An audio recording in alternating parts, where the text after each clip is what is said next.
Hi everyone, I hope you all are doing great. The title of our lesson is 25 Fun Ways to Improve Your English. This is the first part of this lesson in which we will look at 5 ways to work on our language skills. This lesson is presented to you by me, Abhija Patil, your educator at Unacademy. You can follow me on Unacademy, this is my user link. Please rate, review, recommend and share this lesson so that maximum number of people watch it. So now let's start. The first thing we must do is accept that English is a weird language. It really is a strange language. Sometimes you can find patterns, but other times it does not make sense at all. I've given examples as to elaborate why I say English is weird. Now these two words over here, they have the same spelling but they're pronounced differently. They're the present and past tenses of the verb to read.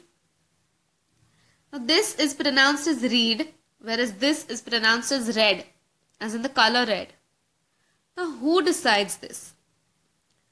Next is the plural of mouse is mice, whereas the plural of house is houses.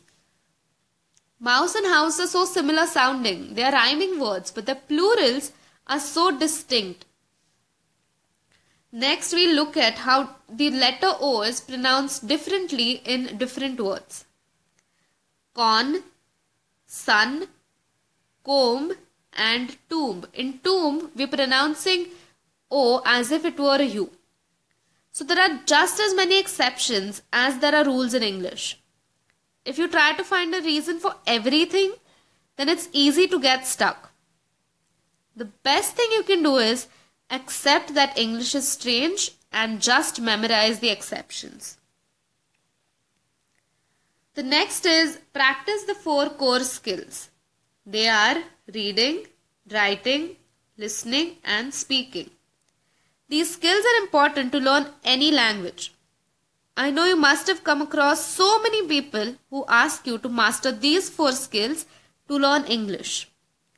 We must read, speak, listen and write in English in order to fully have command over the language.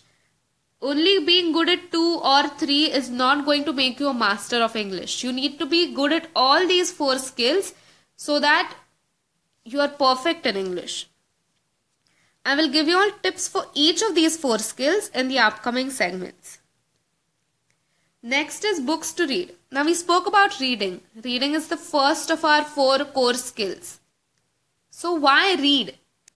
Reading is important not just to build your communication skills but also to make you understand how to write, the various writing skills and to learn new words. I have given you all 5 book recommendations. Each book is a step up from the previous one in terms of difficulty level. So the first one is The Old Man and the Sea by Ernest Hemingway. It's a famous classic. The writing style is very straightforward and the sentences are short. So you can read this book without any difficulty within a short span of time. The next is Alice in Wonderland. You must have heard about this book. It's a famous book. So you can go ahead with this book after you finish The Old Man and the Sea. The next is the Harry Potter series. So now this is a bigger leap from these 2 books.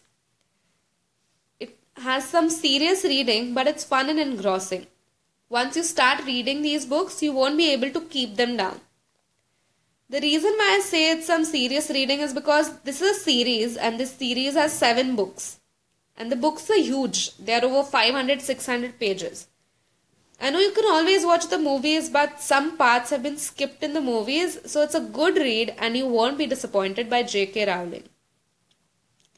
The next 2 books, The Alchemist and The Kite Runner, are bestsellers. They are literary masterpieces and the only reason I've recommended these are because I don't want you all to miss out. Now these are absolutely fantastic books. They are marvelously written by the authors Paulo Coelho and Khaled Hosseini, who happen to be my favorite authors. So please read them.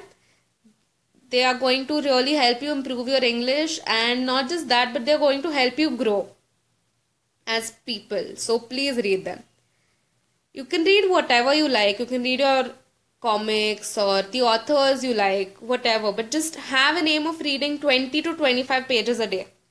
If that seems a lot, then bring it down to 5 or 10. But now if you decide that you're going to read 5 or 10 pages a day, then stick to that.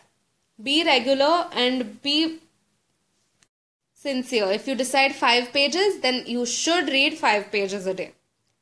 If you enjoy reading, then increase the number of pages, and if not, then finish the novel, and we still have other ways to improve English. The next is get more out of listening. Now this is listening is another one of our core skills. So by that I mean you can use CDs. You get CDs, or there are several audios available on the internet. You can repeat whatever is being said, and you can also write it down. You can also ask a friend or your parent or your sibling to dictate a small passage of 7 to 8 sentences. That's around 70 to 80 words on an average. And then you can check where you're going wrong. Listening is very important, as you cannot understand the language if you don't know what is being said. If you don't know what someone is asking you, then how are you going to respond to them? That's why please do these activities so that you master the art of listening. The fifth one is dive into the deep end.